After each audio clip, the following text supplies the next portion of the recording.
udah mah dia IPK biasa aja, pengalaman gak ada, organisasi gak ada, cukup kuliah pulang, udah aja. Nah ini yang musibah kalau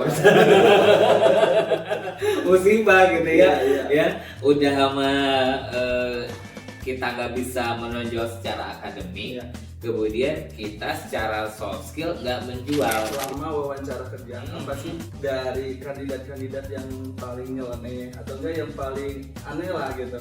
Kalau job fair itu hanya formalitas. Kebetulan saya pernah ikut tuh job fair.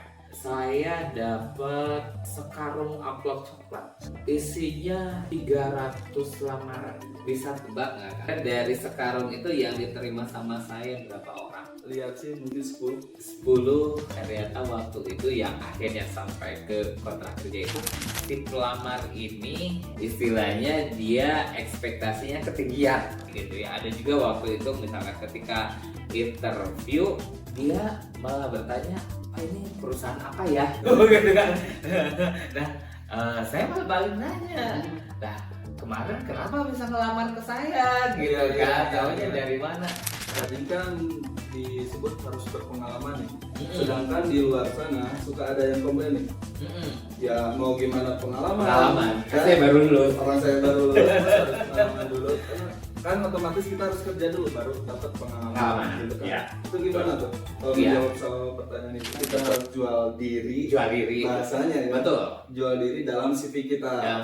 Berarti harus menyediakan informasi tentang diri kita yang paling bagus lah ini. Betul. Iya.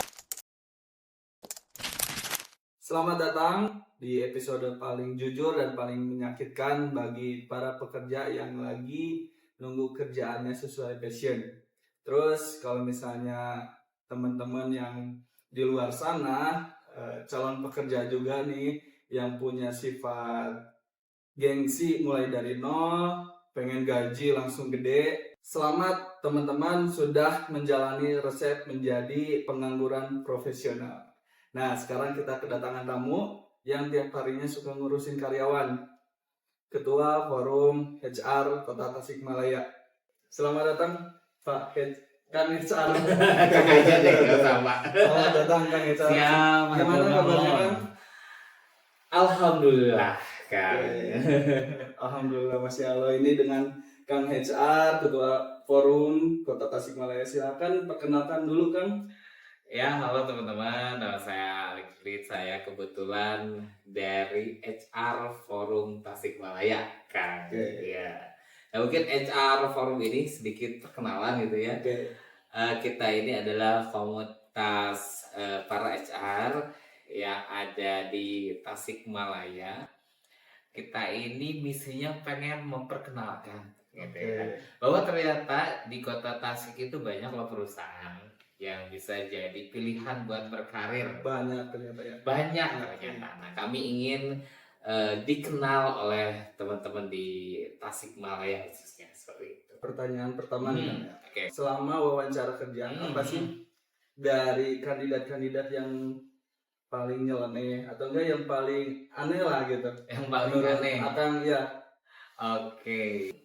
Saya sedikit kayak misalkan kemarin kan banyak fenomena begitu ya. Fenomena misalkan di medsos kalau job fair itu hanya formalitas gitu ya. Ini yang job fair yang kasus waktu itu Bekasi ya?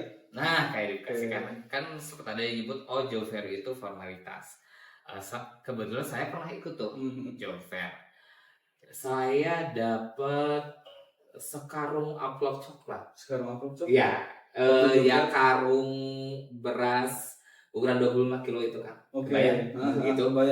Nah, itu isinya 300 lamaran. 300 lamaran. Berarti 300 peserta. 300 peserta. Kalau peserta banyak gitu. Banyak. Dari sekian ribu yang kayaknya ribuan ya waktu itu. Yang ngelamar ke perusahaan tempat saya kerja itu 300. Bisa tebak nggak Kak? Kira-kira dari sekarung itu yang diterima sama saya berapa orang? Dan akhirnya bisa bekerja? Dari 1000 itu? Dari 300. Dari sekarung gitu. Tapi itu ada berapa perusahaan kira-kira? Itu hanya yang ke perusahaan saya aja Oh, yang 300 perusahaan itu. akang aja. Aduh. Padahal kan saya perusahaan ecek-ecek gitu ya. Aduh, saya sulit ya buat menebak. Kalau yang saya lihat sih mungkin 10. 10 ternyata waktu itu yang akhirnya sampai ke kontrak kerja itu cuma 1 orang. 1 orang dari 300. Dari 300. Nah, itu apa kira-kira kendalanya dari 299 orang ini? dari 299 gitu ya. Aha. Banyak sekali, tapi mostly yang kebanyakan waktu itu saya rasakan, kan ya. Yang saya rasakan adalah underqualified. Oke. Dengan apa yang kami butuhkan. Jadi misalkan waktu itu kami buka untuk kebutuhan supervisor. Ya. Tapi yang misalkan yang menariknya adalah ada yang datang ke staff kami menanyakan gitu kan, ini ada lowongan kerja apa gitu kan. Kami sebutkan bahwa ini kami sedang membutuhkan supervisor. Oh iya Pak, saya mau melamar. Oke, gak apa-apa, silahkan gitu ya. Nah pas ditanya punya pengalaman apa nih? Ya. Jawabnya adalah saya baru lulus Pak. Baru lulus. Nah, ini umur berapa? mungkin sekitar 22 lah gitu ya. Berarti S1 ya. Nah, itu salah satu fenomena yang saya temukan gitu. Sementara kami waktu itu untuk level supervisor harus yang punya pengalaman. Nah, jadi di sini juga sih yang kadang saya temui adalah bahwa si pelamar ini istilahnya dia ekspektasinya ketinggian. Nah, padahal mungkin secara kualifikasi yang melamar ini baru fresh graduate, belum punya pengalaman. Nah, kenapa misalkan harus memaksakan diri langsung melamar menjadi supervisor? Kayak gitu sih. Seperti itu. Sebenarnya itu haknya saja gitu ya untuk bisa melamar langsung ke jenjang supervisor. Tapi kan yang kami butuhkan itu yang punya pengalaman. Kayak gitu. Sementara sebenarnya kami ada posisi-posisi lain nih yang waktu itu kami tawarkan. Salah satunya waktu itu kami juga buka untuk salesman kayak gitu. Tapi yang ini sepi peminat. Iya, sepi peminat yang salesman ini. Nah, ini juga saya jujur kalau di Tasikmalaya ini agak challenging juga buat jadi salesman. Itu sih beberapa hal yang menarik gitu ya. Ada juga waktu itu misalkan ketika interview dia malah bertanya, "Pak, ini perusahaan apa ya?" Oh iya. Gitu, gitu kan. Nah, saya malah balik nanya. Nah, kemarin kenapa bisa ngelamar ke saya gitu kan? Taunya dari mana? Nah, hal kayak gini juga jadi menarik. Oh, harusnya cari tahu dulu ya. Cari tahu dulu sebelum masuk ke pelamar itu. Harusnya cari tahu dulu. Cari tahu dulu. Ya, itu kan sudah pada waktu itu sudah pada tahap interview. Oh iya. Tapi justru si pelamarnya nggak tahu kita itu perusahaan apa gitu kan. Jadi hal-hal kayak gini yang sebenarnya jadi salah satu latar belakang kita nih sama teman-teman HR di Tasik. Kayaknya kita juga perlu bantu nih teman-teman pelamar gitu ya, supaya mereka lebih siap nih ketika melamar. Kayak gitu sih Kang. Oh, jadi harus cari tahu latar belakang perusahaan dulu ya Kang. Betul. Nah, tadi nih kayak misalnya salesman ternyata sepi peminat. Betul. Itu kira-kira kenapa sih? Pengennya langsung loncat gitu ke supervisor? Ya. Betul sekali gitu. Memang ternyata situasi seperti ini bukan hanya sama saya gitu dialami gitu. Kebetulan saya itu di perusahaan consumer goods, distributor consumer goods ya. Jadi memang salesman ini ujung tombaknya dibuat kami. Tapi memang ternyata seperti peminat nih kalau untuk jadi salesman. Rata-rata biasanya ternyata yang kami temui para pelamar ini lebih banyak minatnya untuk kerja di dalam ruangan. Ya, seperti jadi admin. Nah, itu kalau yang kayak gitu lamarannya dibuka itu banyak tuh yang lama. Tapi kalau untuk jadi salesman mungkin terutama karena target. Ada target, jadi ini suatu yang posisi yang challenging gitu. Seperti itu. Jadi intinya nggak mau langsung berat ya, pengennya langsung enak mungkin ya. Iya, mungkin banyak juga yang seperti itu, gitu ya, yang seperti itu. Nah, berarti tadi kan disebut harus berpengalaman nih. Sedangkan di luar sana suka ada yang komplain nih. Ya mau gimana pengalaman Kan saya baru lulus. Orang saya baru lulus harus pengalaman dulu. Karena kan otomatis kita harus kerja dulu baru dapat pengalaman gitu kan. Ya. Itu gimana tuh kalau menjawab soal pertanyaan itu? Betul, ya. Kalau dalam case tadi memang untuk supervisor berarti memang itu mah jelas karena grade yang lanjutan ya. Gitu. Tapi kalau misalkan ternyata teman-teman pelamar bertanya, kenapa kok banyak misalkan lowongan kerja itu harus ada dulu pengalaman sementara saya baru lulus gitu ya. Nah, sebenarnya ini juga yang harus lebih banyak dipahami oleh para pencari kerja. Barangkali sebenarnya kita punya pengalaman gitu ya. Coba kita tidak bisa untuk memolesnya di dalam CV kita. Nah, kayak gitu. Misalkan kalau teman-teman dari SMK, kalau dari teman-teman SMK mereka sudah pasti pernah mengalami PKL. PKL. Ya, praktek kerja lapangan. Ya, ada yang 3 bulan bahkan ada yang 6 bulan. Nah, itu juga bisa dimasukkan sebagai pengalaman di CV. Gitu. Tapi kemudian ada yang bertanya misalkan, Pak, saya mah dari SMA gitu. Gimana Kang gitu kan? Saya mah dari universitas gitu, S1 yang nggak ada, misalnya nggak ada PKL, nggak ada magang. Harus gimana dong? Nah, teman-teman sebenarnya bisa juga dimasukkan pengalaman lain ke dalam CV. Misalkan pengalaman organisasi gitu. Atau pengalaman menjadi anggota dari panitia, ya itu bisa juga dimasukkan ke dalam section pengalaman di CV kita. Gitu. Jadi CV kita ke polos-polos teing lah, kayak gitu. Nah ini juga sebenarnya kan gini, HR itu nggak ketemu kandidat langsung kan, ya ketika mereka melamar ke kita, mereka hanya ngirim berkas berupa kertas atau file. Nah, jadi file CV lamaran itu adalah alat kita untuk tanda kutip menjual diri kita kan sebenarnya.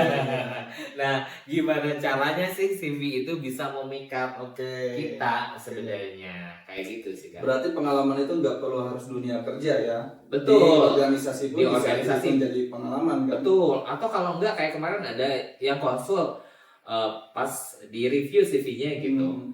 Kok ini ada gap year yang lumayan panjang gitu kan. Dia bilang, Kang saya belum pernah kerja.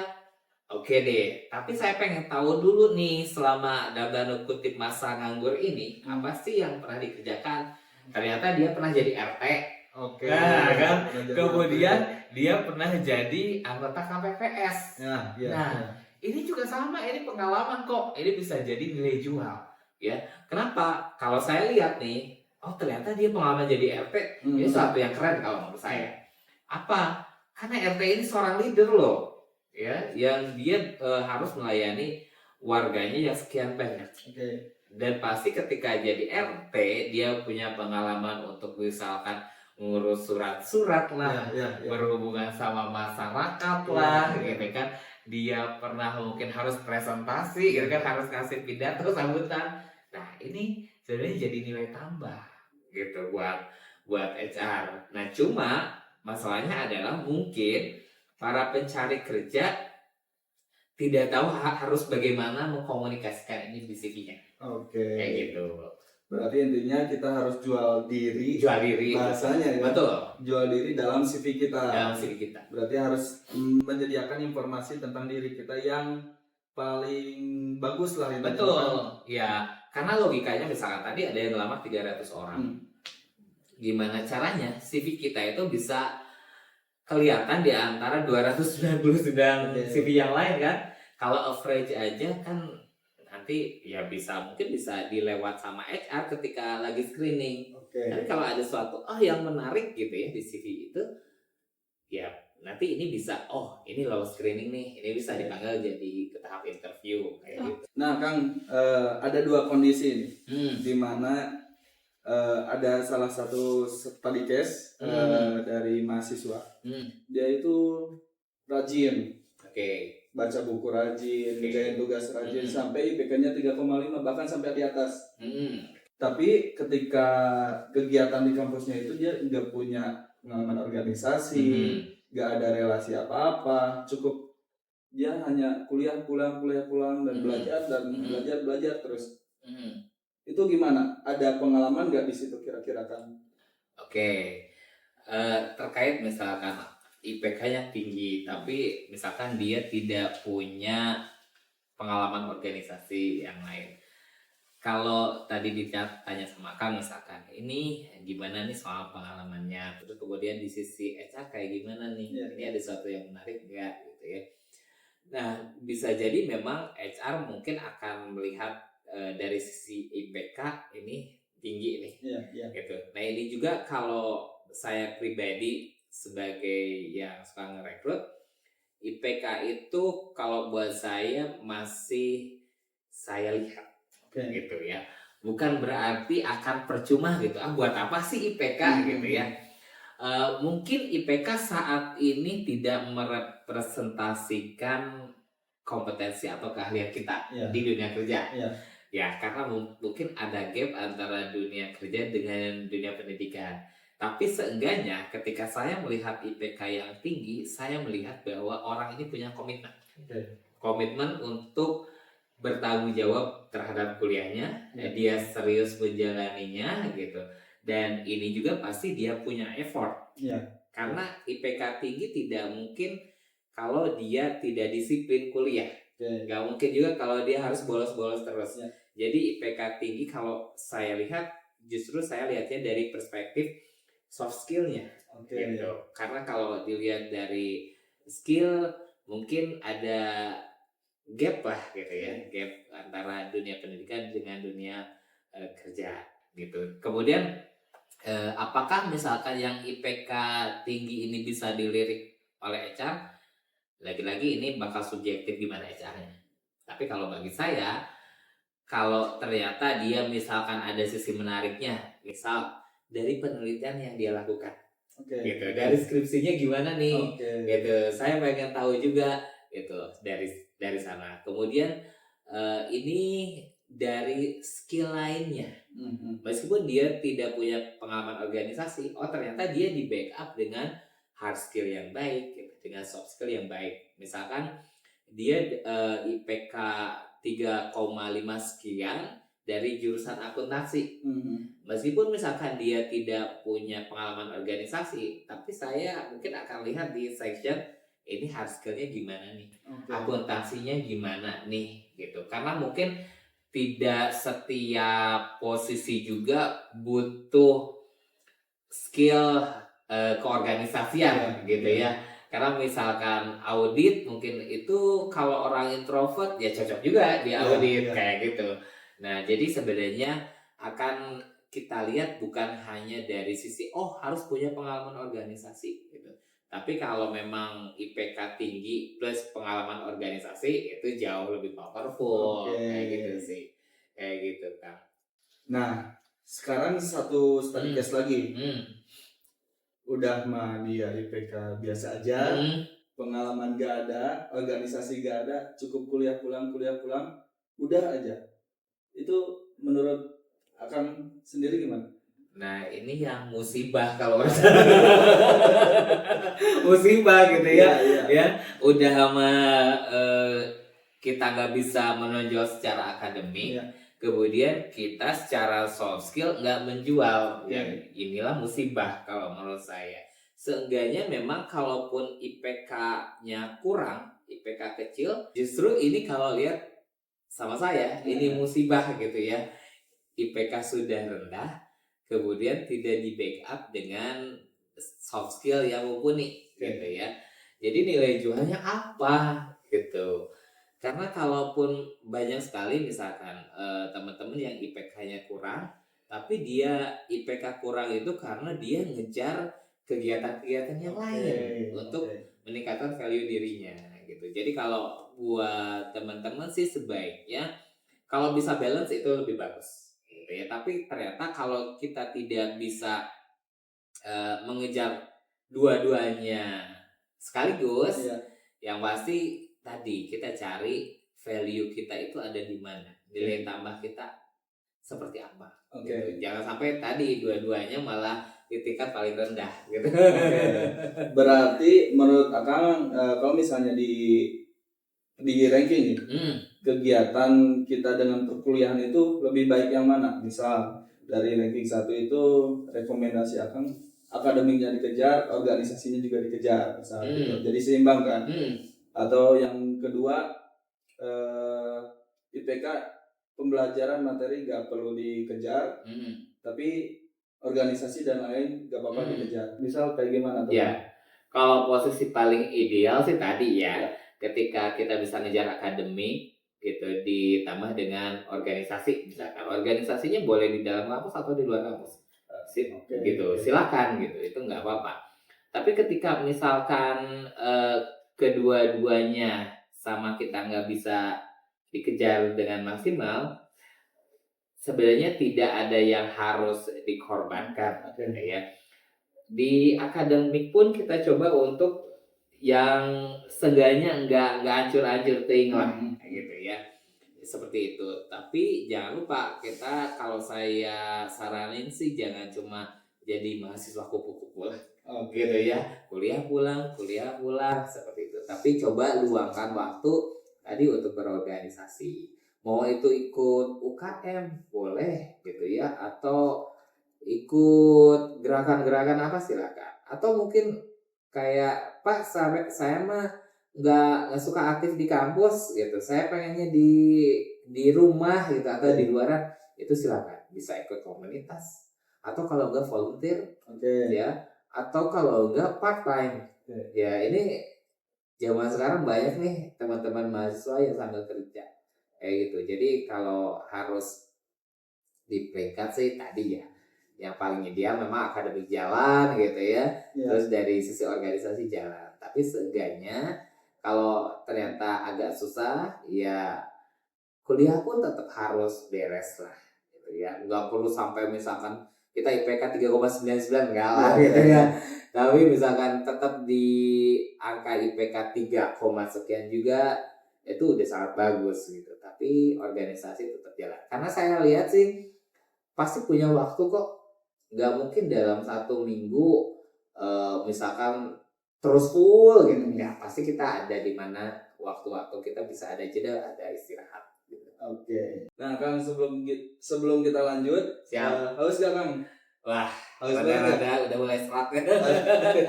Dan boleh deh kopinya, maaf. Nah, walah, ada istrinya juga nih Kang. Wah, mantap, ini istimewa sekali. Makasih deh.